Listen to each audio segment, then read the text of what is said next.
Hi everyone, it's Brett with It's Picking Time. We are working on a couple kind of what I would call jazz type of chords. One is the D major 7. It is just smashing the G, B, and a little E on the second fret. And if you want to hit that open D, that's even better. And then going to the C major 7, which is really just the what I would call the C without the index finger. Now, the one thing that I thought was really cool was as I was playing through this, and I played through it for about 10 minutes, just what I was doing, 10 minutes straight. And there's something that happens when you continually play the same thing over and over. Your brain starts to figure things out, try to figure things out, and really there's a change. I can't really explain it other than if you do it, you'll know it too.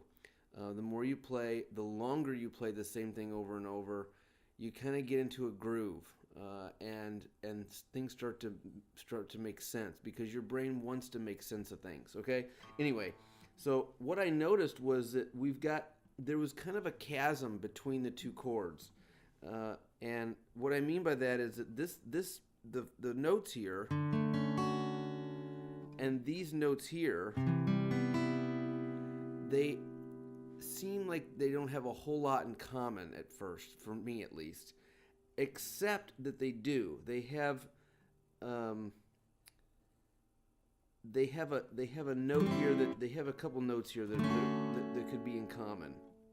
Now, I'm gonna do this. I'm gonna play this C major 7, and let's get into the quad view so you can see what I'm doing. This is the C major 7,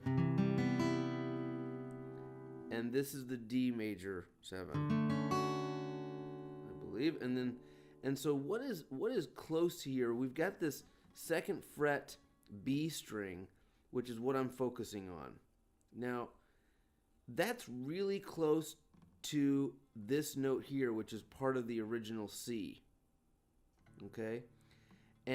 But the C major 7 has the open B string. So if I thought about it for a minute, I thought, okay, I got an open B string, then I've got this note here that's in the D major 7, which is a C sharp.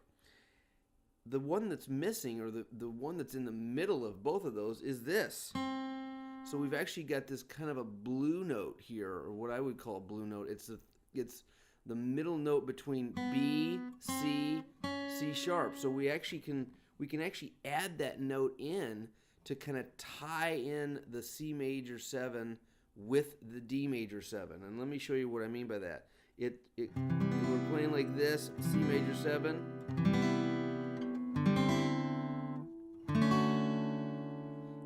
And it ties it in. It's sort of like, I picture it like this, guys.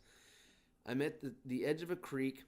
I've got a rock really close to my edge of the creek, and then there's a rock on the other edge of the creek. But there needs to be a rock in the middle of the creek so that I can step through without getting wet. That's what this note is. It's a middle rock to kind of tie the two together so we can get safely to the other side. This is actually a tie-in. It sounds really good. You could actually tie in from the other side too, by doing a C add 9, which is this, and that's going down the scale. So it would be like that. It would sound like that. Those are the single notes that you're trying to bring out when you're playing. And that's actually a really good sound too. It's just really cool to I would never have known this, guys. I would never have figured this out had I just played around with it for 5 minutes. It took me 10 minutes. That extra 5 minutes made all the difference. And that was my practice. That was my practice for the day. And 10 minutes, in that 10 minutes, I learned more about guitar. I got better at guitar because I stuck it out. Okay, so don't give up. Keep playing.